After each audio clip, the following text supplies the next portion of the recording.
La grande Masha Merrill était au vernissage de l'exposition des œuvres de Luciano d'Alessandro, grand photojournaliste italien dont elle a croisé le chemin il y a 4 décennies. Pourquoi l'actrice française de 82 ans honore-t-elle son travail? Parce qu'elle est au cœur de ces clichés, il l'a photographiée et l'a sublimée, son visage comme son corps nu, des images qu'elle a découvert beaucoup plus tard et qui l'ont fascinée. De cette rencontre, la comédienne a rédigé un livre qui vient de sortir, L'homme de Naples, édition de l'Archipel, une histoire d'amour passionnée avec ce photographe italien, dont elle n'avait jamais parlé auparavant. Un texte fort et émouvant agrémenté de 50 photos superbes et intimes. Au cours de cet événement, Masha Merrill a pu compter sur la présence de nombreux proches, comme son fils Gianguido Baldi. Son père n'est autre que le réalisateur et producteur de cinéma italien que l'actrice a épousé en 1969 et avec lequel elle s'était installée à Rome, tournant dans plusieurs films italiens.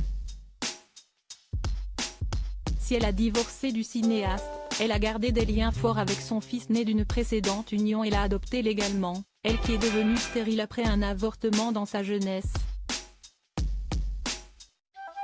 Aujourd'hui, les liens sont toujours aussi forts comme le prouvent les images de sa venue au vernissage.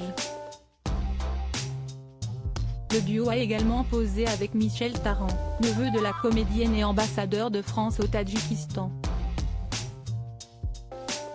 La veuve de Michel Legrand a également pu compter sur la venue des réalisateurs Jean-Paul Rappeneau et Jacques Fanson, de la réalisatrice et scénariste Caroline Huppert, sœur d'Isabelle, la productrice Anne-Dominique Toussaint, du journaliste cinéphile Pierre Murat, la directrice artistique Rosalie Varda-Demi, le musicien Bertrand Burgala, le chef d'orchestre Michel Tabachnik ainsi que le directeur de sa maison d'édition, Jean-Daniel Belfond.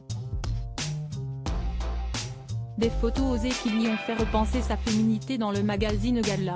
L'actrice césarisée de Antoine Illois s'était épanchée sur ses photographies audacieuses et cette passion avec l'auteur de ces clichés qu'elle a vécu à l'aube de la quarantaine. Je me suis dit que ça n'était pas vulgaire.